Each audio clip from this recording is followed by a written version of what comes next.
1, 2, 3, 4, 5, 6, 7, 8, 9, 10, 11, 12, 13, 14, 15, 16, 17, 18, 19.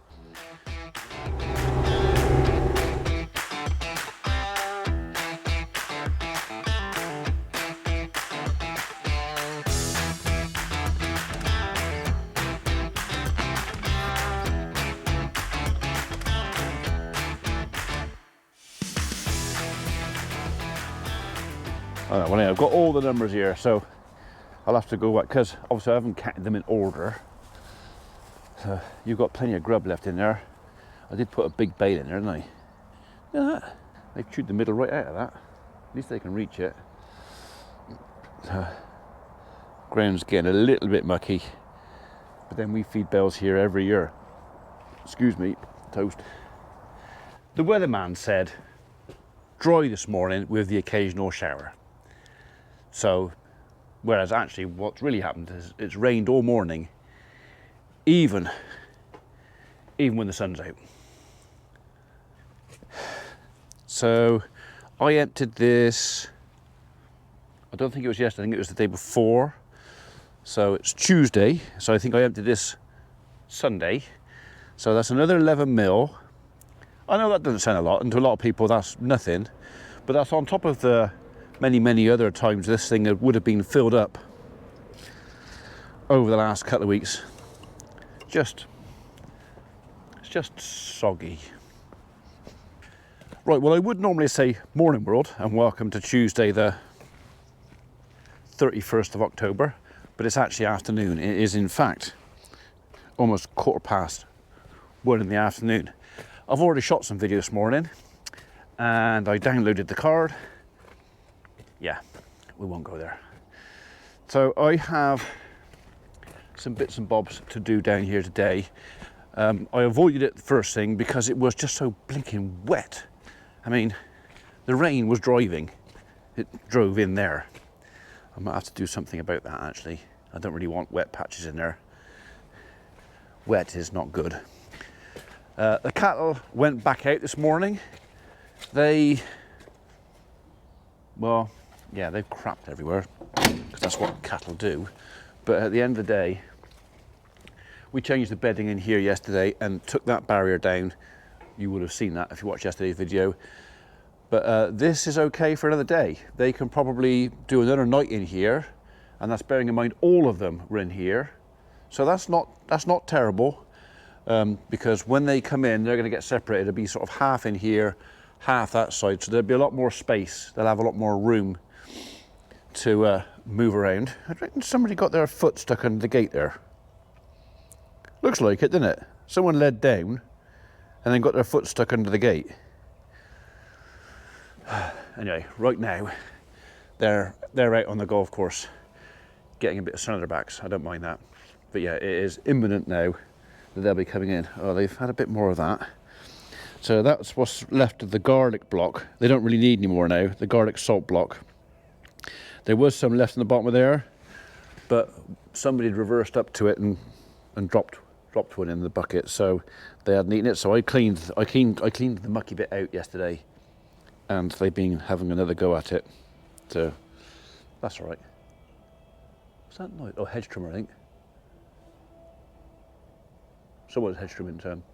As far as hedge trim is concerned, we are pretty much finished. I've done maybe half the hedges on the farm. So the roadside hedges, which I'm kind of obliged to do because of traffic safety, that are done. The ditches are done. We've done one side of that hedge down there. We've left the top because we leave that hedge high. I know a lot of people say, oh, you're taking all the fruit off the hedges for the birds. Well, yeah, we will lose a bit. Can't avoid that. But to get into the ditches and clean the ditches out, I kind of need to take the bottom half of the hedge off. So, but even from here, I can still see that's all red. There's plenty of fruit left on there. And like I said to someone else, we've got the entire wildlife area over this side. So 2 acres of wildlife area. We don't touch that. Normally, we did get in there and do a little bit this year because it was overgrown. But yeah, so we've only done about half the hedges. All the hedge at the bottom, the top's left on there. All the hedge at the bottom there, the top's left on there. So yeah, we've tidied the place up and maybe taken 10 or 15% of the berries, maximum. So I'm not going to feel too guilty about it. Right, okay, so they've eaten that bale in there. I will put another one in there, but the one job I really want to get done today is I want to get this disinfection done. This side of the barn, I know I've said it before, this side of the barn is the side that the cows and calves are going to be in, or cows that are calving. They're coming in this side. I've got to get that bit out of there, which I'll do in a minute, and then it'll be scratch the rest of the floor up, in with the disinfectant, FAM 30, everything. So one of you guys, Peter, thank you very much indeed, sent me 2 5-litre containers of FAM 30. That'll last me for quite a while, that will. So very generous, very kind of you to do that. Ideally, I would take all these gates out and spend the day just power washing everything. I'm not going to do that. I'm not going to do that, so I'm literally just going to disinfect everything. This is dry, so there's not much in the way of bugs on there. Not spotless, I know. And you know, there are some places that go, you want to wash that off? Yeah, well, in an ideal world I would, but I've got other things to do as well. So I've got enough to keep me occupied. Right, let's get that out of here. I'm going to chuck that on the floor in there, and then we'll get in here and spray some disinfectant. We'll just err on the side of the safe side. Err on the side of the safe side. We'll just err on the safe side. Yeah, that's better. Because I've got a funny feeling if the cattle hear the skid steer, they'll come roaring up, which is okay. Unless, of course, you've got those gates open. Then it's not okay. I thought we were going to catch that. It didn't. There you go. Right, I finally got the tree team out this morning. I didn't get them off site until 10:30. The work we had booked for them, the customer's on holiday, which wasn't a problem because the plan was when we were going just to send the customer a text and they could open their gates automatically on their phone. What we didn't know is that where the customer was staying on holiday, they had no phone signal. So yeah, anyway, we've learnt now that we can contact them and talk to them, just not by mobile, by WhatsApp.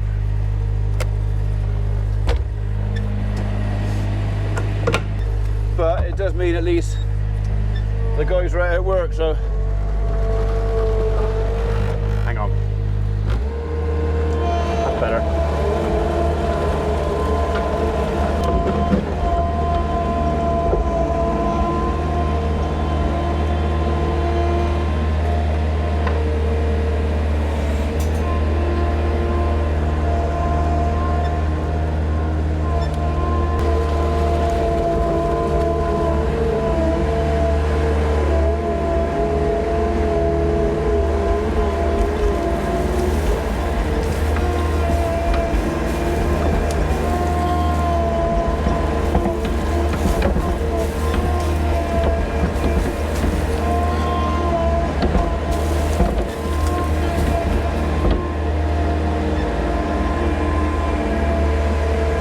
One more of those and that'll be that job done.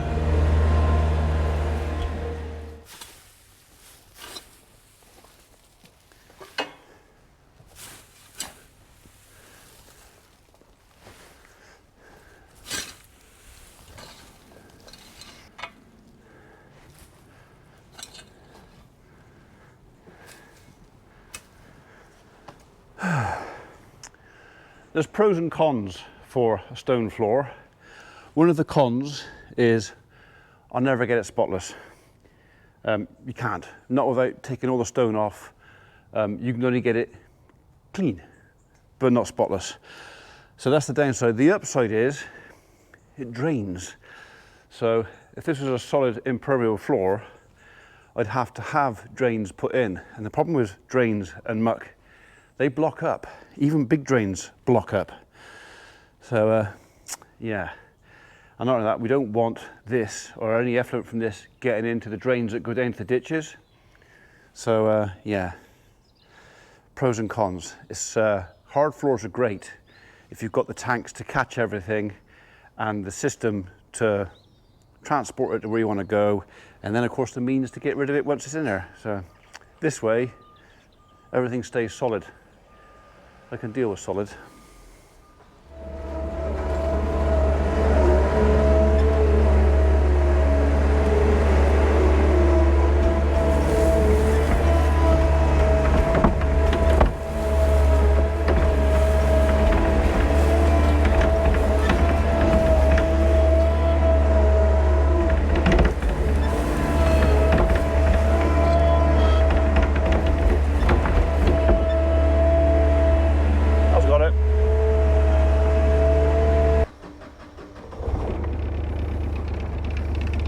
Still not starting right.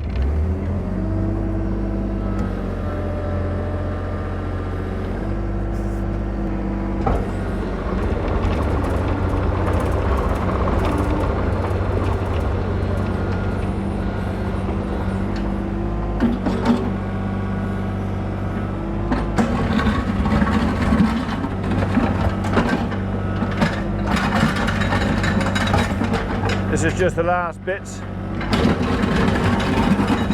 left over from what I was doing the other day, so there won't be a lot down here, just a bit.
If it was only a bit more, I'd have shoveled it in there, but it's not. It's nearly probably 2/3 of another bucket full, so it won't all go on there. I've got to make another trip anyway, so I'll use the machine.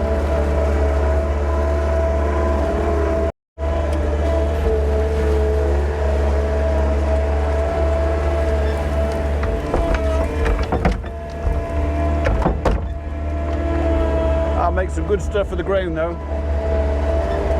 Next year. I don't think that's going to go on this year.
Right, well, they never came up, never batted an eyelid. Mind you, they have got a bale down there that they're finishing off, so it's not like they got nothing down there, and there is still some grass. And I'm thinking about letting them out on that because there's actually quite a lot of grass out there, which wouldn't hurt to get eaten off. It's just I gotta make a mess of another gateway. Yeah, it's gonna be dug out anyway. Okay, next up, this stuff.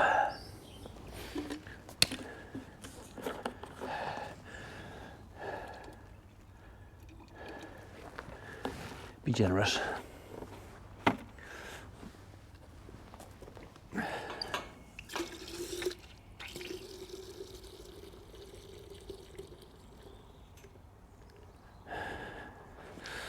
Right, it's probably going to take me a few of these, but so be it.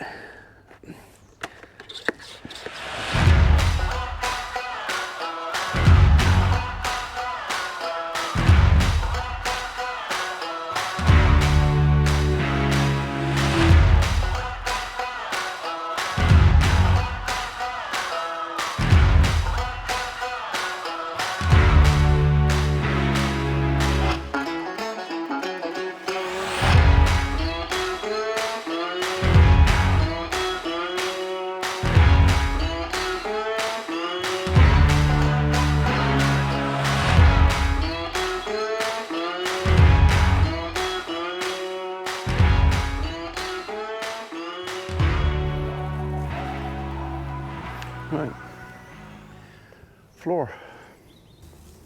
Do you know what? It's 2 o'clock. I'll come back after dinner and finish this. Right, we've just done a bit around the tank.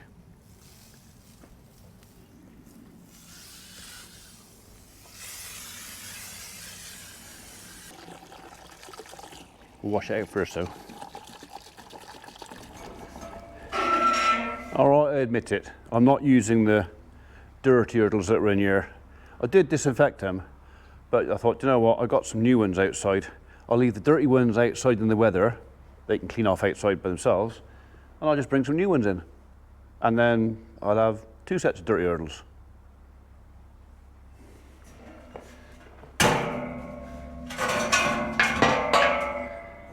So this operation here is really only to give me some clean floor. So there should be plenty of space for the cows to come in here. But when they have their calves, I just want some areas of clean floor. So it's clean.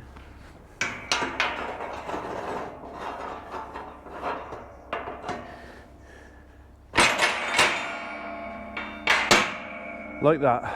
Okay.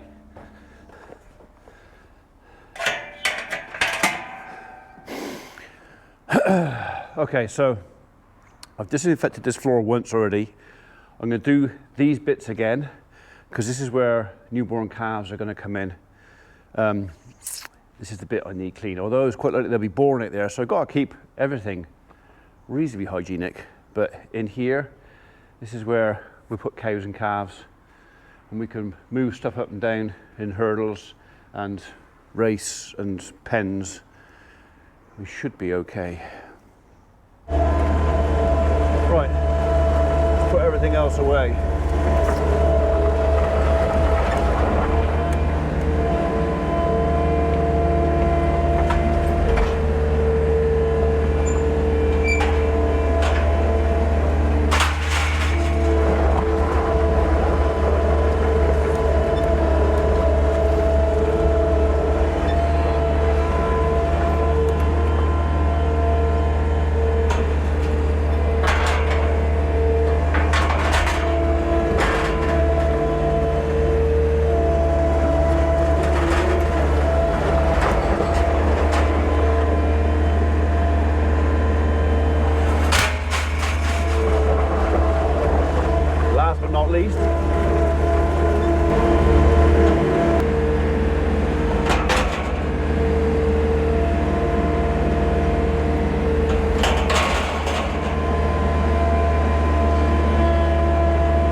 We're a little bit neater than that. So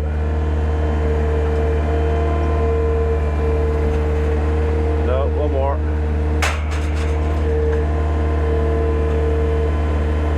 Don't want the gate. Don't want the gate.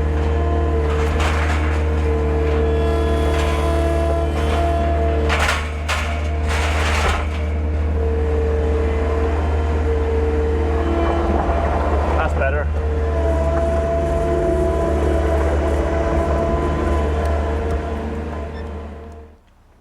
The alternative to this, which I have used before, is dehydrated lime. And if I run out of this, it's quite likely that's what I'll do. But the problem with dehydrated lime is it's really nasty stuff. And it's, you know, glove, masks. I mean, I suppose I should have that with this really. But yeah, it gets airborne and gets in your chest. I don't like it.